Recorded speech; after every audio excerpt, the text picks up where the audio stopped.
ऐसा है, जिस समय संविधान बन रहा था उस समय नवंबर 1948 में बहस हुई और उस बहस में ये तय हुआ कि भाई हमारे देश में एक कानून होगा, लेकिन परिस्थितियां ना होने की वजह से उस समय इस प्रावधान को आर्टिकल 44, उस समय का आर्टिकल 35 हुआ करता था ड्राफ्ट कॉन्स्टिट्यूशन का, आर्टिकल 44 के रूप में डाल दिया गया और ये कहा गया था कि जब परिस्थितियां सही होंगी, ये directive principle of state policy, यानी कि राज्य सरकार को ये डायरेक्शन दिया जाता है कि वो देश में यूनिफॉर्म सिविल कोड लाएंगे। अब यूनिफॉर्म सिविल कोड के बारे में जानते हैं, एक देश एक कानून एक व्यवस्था का पार्ट है यूनिफॉर्म सिविल कोड। हमारे देश में already criminal uniform criminal law है, यानी कि यूनिफॉर्म क्रिमिनल कोड है।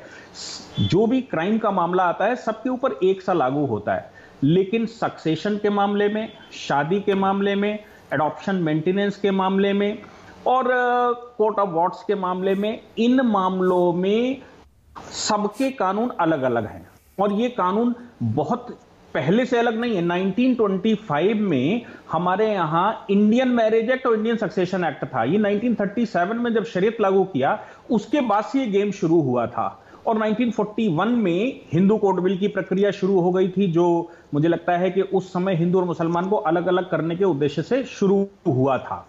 लेकिन ये कानून 1955 में हिंदुओं के लिए अलग पारित हो गया और 1937 में जब शरीयत लागू हो गई तो उन्होंने कहा साहब ये शरीयत से चालू होगा। इसलिए देश में अलग अलग संप्रदाय के लोगों का सक्सेशन, मेंटेनेंस, एडॉप्शन, मैरिज ये अलग अलग तरीके से चलती है।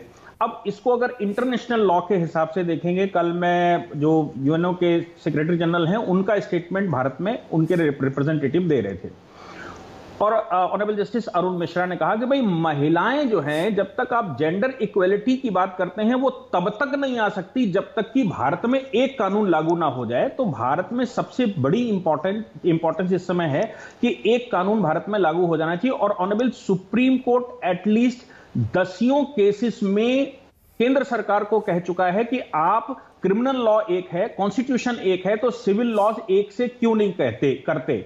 तो सिविल लॉज एक का करने का मतलब हो गया कि सभी जेंडर इक्वेलिटी की बात, संप्रदायों की बात और जो जितने प्रकार की आइडेंटिफिकेशन है वो सब खत्म करके एक नेशनल आइडेंटिटी हो जानी है और एक तरह से सबके ऊपर ये कानून लागू हो जाना है। इसको हम कहते हैं कि यूनिफॉर्मली सिविल लॉज भी सबके ऊपर एक से लागू होने चाहिए। ओके, तो मतलब दुबे जी, ये जो अलग अलग धर्मों में अलग अलग कानून हैं, पर्सनल लॉज हैं जैसे शादी के, तलाक के, विरासत के, एडॉप्शन के, सक्सेशन के, फिर ये सारे खत्म हो जाएंगे और सबके लिए एक जैसा कानून हो जाएगा।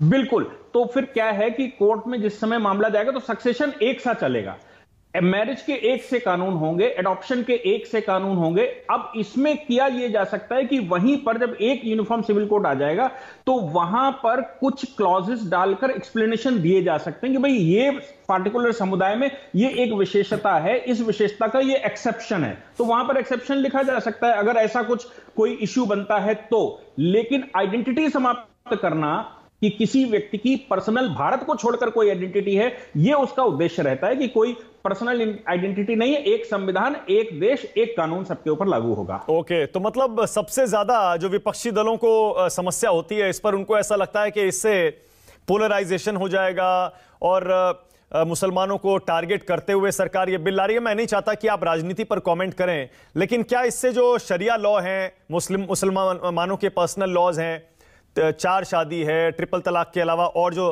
कई तरह के तलाक हैं और जो बाकी मुद्दे हैं, वो सारे फिर खत्म हो जाएंगे, इसीलिए ये मुद्दा बनता है क्या? नहीं, ऐसा नहीं है। जैसे मैंने कहा कि वो अपवाद के रूप में डाले जा सकते हैं। 1937 से पहले भारत में इंडियन सक्सेशन एक्ट था, इंडियन मैरिज एक्ट था। 1937 में पहली बार शरिया भारत में लागू हुआ। तो उससे पहले क्या चलता था? उससे पहले अंग्रेजों ने हमारे यहां वो जो कानून पास किया था भारत में, वो यूनिफॉर्म सिविल कोड टाइप के थे, उनमें एक्सेप्शंस हुआ करते थे कि भाई ये पार्टिकुलर रिलीजन है, इस पार्टिकुलर रिलीजन में ये चीज ऐसे करके एक्सेप्शन में डाली जा सकती। कि आज भी हमारे यहां हिंदू मैरिज एक्ट में भी एक्सेप्शंस हैं, हिंदू सक्सेशन एक्ट में भी एक्सेप्शंस हैं और उन एक्सेप्शंस में यह कहा जाता है कि भाई जो आदिवासी क्षेत्र के लोग रहने वाले हैं या जो लोग पार्टिकुलर ये फॉलो करते हैं, उनके ऊपर ये प्रावधान पूर्ण रूप से लागू तब तक नहीं होते जब तक मेन स्ट्रीम में ना आ जाए। Okay. एक चीज और बहुत महत्वपूर्ण है, वो ये है कि जिस समय directive principle of state policies में ये डाला गया था, उस समय ये कहा गया था कि आज देश में ऐसा माहौल नहीं है, ऐसी परिस्थिति नहीं है कि एक साथ इसको लागू किया जा सके। लेकिन समृद्ध भारत, जैसे जैसे भारत में मेन स्ट्रीम में सब आते जाएंगे, वैसे वैसे इसको लागू किया जाने लगेगा। तो अब सवाल ये पैदा होता है 75 साल बाद भी क्या अभी हमारा देश सक्षम नहीं हुआ है कि हम एक कानून के तहत आ सकें? ये सुप्रीम कोर्ट की, मेरी अपनी स्टेटमेंट नहीं है, ये सुप्रीम कोर्ट लगातार कह रहा है और कॉन्स्टिट्यूशनल बेंच स्ट्रक्चर पास कर चुकी है।